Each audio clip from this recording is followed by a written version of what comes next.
Hey guys, today I have another video, but this time it's a tutorial and I'm testing out the microphone again. I hope that it's at a little better volume than last time because the murder mystery one was sort of loud, I think. So I hope that I turned down the gain a little bit on my microphone, so I hope that helped a little bit. But okay, so anyway, today I'm going to be teaching how to use the /give command. That's like a pretty essential command. So first, I'm going to teach you the basics. So if you see this inside this command block, it's /give your username. So mine's Harvest the Beaver, and then whatever you want to give it. So diamond, right? So if I click this, it should give me a diamond because my name is Harvest the Beaver, and it says /give. And then, for example, if your name was Bob, what you do is that you put in Bob, but that's not it. Mine's Harvest the Beaver, and this is what you want to put for whatever you want to give. So if I were to give myself a gold block, let's go like this. That's how you do it, right?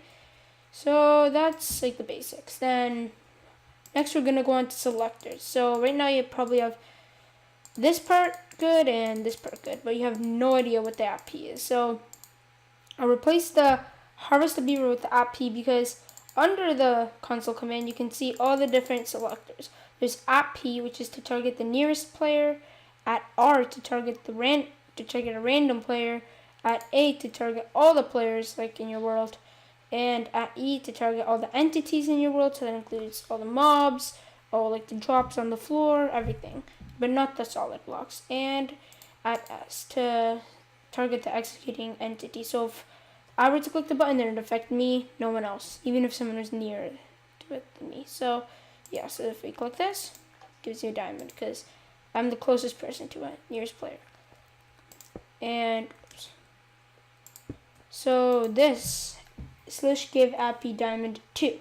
So what this is the quantity. So if you want to give yourself more than one of whatever you're giving yourself, this is where you put it after the diamonds. You put a space after what you want, and then the quantity. So if you click this, it should give you 2. Yep, you see? So yeah, so I wanted to give myself 2 diamond blocks.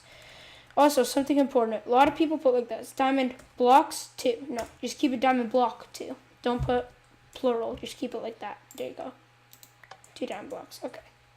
Next, we have this. This is the data tag. So a data tag, if you don't know, is like in planks or in wood when you have multiple different types of the same block. So they're all called log, but they're all different data types. So in diamonds, it wouldn't matter. It'd still give you the same. See? But in something like planks, if you put 3, gives you jungle, right? And then if you switch this to 2, gives you birch. And if you switch to 1, that. If you switch to 0, see this, it's sort of like that. I'll leave a link to a website where you can see all the data tags of all the different types of blocks, and that way you know like what type of block is which. So these are the basics, and if that's all you need, then you can just quit out of the video. But if you want to like learn more advanced stuff, like putting names on stuff and like enchanting stuff, by using the /give command, then stick along, okay? Okay then. So if you're still watching, that means that you wanted the advanced tutorial. So let me warn you, this may be confusing at first, and if you don't understand it, watch it a few more times, and hopefully you understand it. So anyway, let's just get right into it. Okay, so let's start off with the first one. The first one, right here, /give @p stick, which you already understand, 1 0, so that means 1 stick with 0 ID, which doesn't matter. So now this right here is the new part that you haven't seen yet, okay? So, first thing, this is to enchant whatever item you are. By the way, you can enchant any item, okay? Any item in Minecraft you can enchant.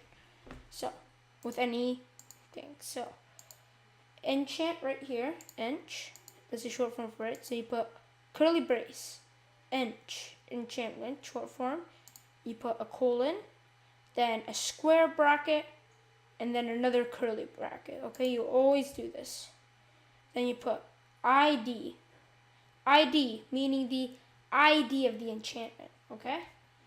I put ID of 16, which is sharpness. I'll also leave a link in the description of all the different other enchantment IDs there are. So 16 is sharpness.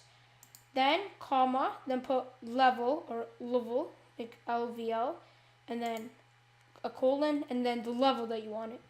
So I'm putting sharpness at level 55. Then you're going to seal it off with another curly bracket, then a square bracket, then another curly bracket. This is just to apply one enchantment. I'll explain how to add multiple enchantments later. So if I go like this, click this, should give me a stick with sharpness level 55. So yeah, that's how you get that stick. Next, this is how you add more than one enchantment. So I'm going to do /give @p diamond this time, 1 diamond, data tag of 0. So we're going to do the exact same thing. Curly bracket, ench, colon, you put a square bracket, then another curly bracket. Then you do the exact same thing which I did, which is ID, colon, and then the ID of the enchantment you want. I put sharpness again, and you put comma, level, colon, and then the level that you want, so 50. So I did enchantment ID 16, which is sharpness, with the level of 50. So that's sharpness 50, and then a curly bracket. And then instead of putting that square bracket and curly bracket at the end again, you put a comma, then another curly bracket. Then you put another ID, colon, and then you put the other ID enchantment you want. So I already have sharpness, level 50, and then now I want fire aspect, which is ID 20, comma, level 50, and then a curly bracket. And then if that's the only other one that you want, then you put square bracket, curly bracket. And then if you click this, it should give it to you, sharpness level 50 and fire aspect level 50. Now, next thing is how to change the name. So /give @p diamond 1 diamond 0 like ID level ID, then you put curly bracket display, this time the full thing, display, colon, then you put another curly bracket, name with a capital N, it's important, colon, then you put quotes, quotation marks, remember to put the quotation marks, and what you want to name in the middle. So for example, if I want to name my diamond cool, like this, like right here, so I would name it cool, then you put another quotation mark, then 2 curly brackets at the end. Then you click done, and then should give me a diamond named cool. Now, over here, we have the exact same thing, except it's everything that we knew combined. So it's /give @p diamond with 1 diamond and the data tag of 0. And then first we're going to change the name with the curly bracket display. Then, after that, we're going to put the colon, the curly brace. Then name, colon, then your name between quotation marks, then a curly brace to shut it. Now, instead of putting another curly bracket there, what we're going to do is that we're going to put a comma and then inch, short form for enchantment. And then colon, and then exact same thing that we did before. Square bracket, curly bracket, ID, colon 16, which is the ID of the enchantment you want, level 50. So sharpness level 50, curly bracket again. Then if I want to add another enchantment too, then I put comma, then I put another curly bracket, put the ID that I want, which is fire aspect again, then put the level that I want, which is level 50 for level 50 fire aspect, then a curly bracket, square bracket, then another curly bracket. So if this were to work, you click this, and then it works. You see? So epic with sharpness level 50 and fire aspect level 50. So yeah, and there's nothing in this one. I just accidentally put it there. But anyway, that's the advanced tutorial. So if you didn't understand, you could like play it in slow-mo or something and just see it all over again. Just watch it over and over until you understand it. Or if you really don't understand it, or you felt that I missed a really important part, then just please leave it down in the comment section and I'll redo the video better. So, thank you for watching and I hope that you learned something.